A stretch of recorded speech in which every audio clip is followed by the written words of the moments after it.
and we've got to be better at it. Joining me is our regular Tuesday commentator, National Senator M.Canavan, the former Resources Minister. Matt, what is the big secret here? I mean, the first time the government called a jobs and whatever summit like this was 3 years ago, it let cameras into the room. Now they're not. Why?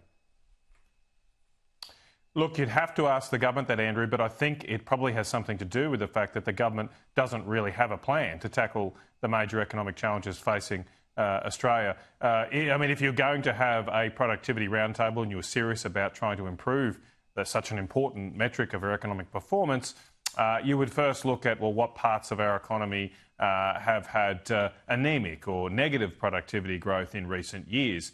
Well, over the last 20 years, there's just two sectors of the economy that have had negative growth in labour productivity.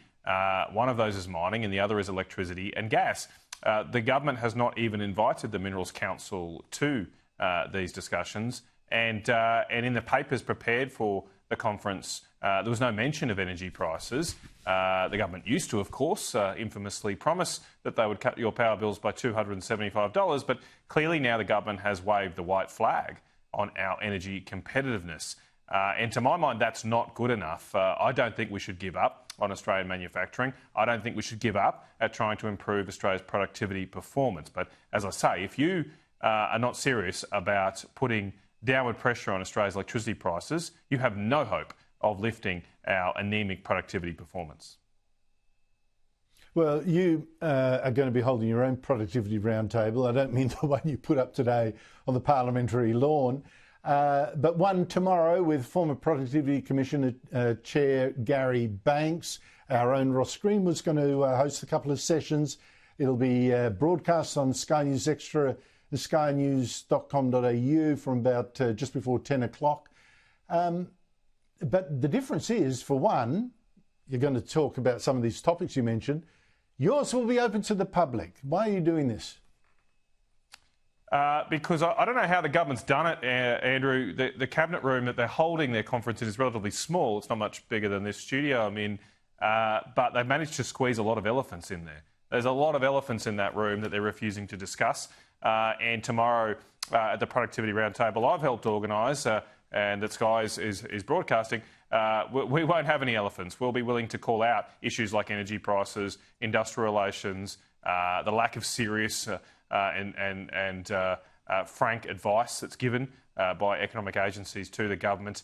There'll only be one rule, really, in this productivity roundtable, and that is that I don't want any corporate gobbledygook. I don't want any bureaucraties that tries to hide the real suffering that many Australians are feeling right now with their power bills going up, with grocery bills going up. That should be our focus, because plainly our economic performance has not been good enough, and the only way we'll fix that is if we speak plainly to each other.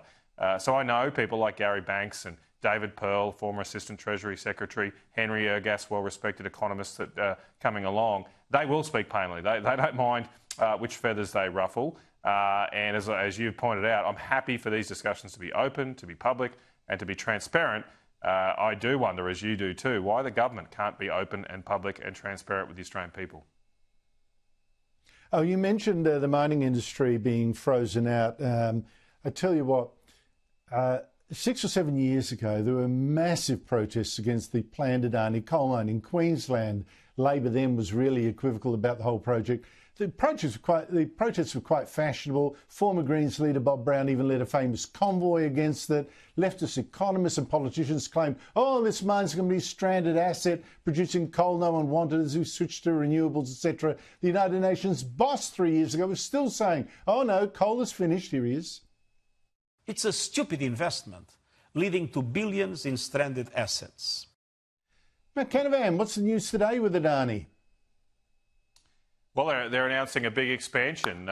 Thank God we have a government in Queensland that's willing to support the mining industry, willing to attract jobs and investment. And Adani's announced today that they're going to invest $500 million more into their Carmichael mine, which is up and running despite the efforts of Bob Brown, and that will create another 600 jobs. So it's some rare good news in a week that's been a bit negative for good news, with earnings downgrades, 3,000 jobs lost at CSL.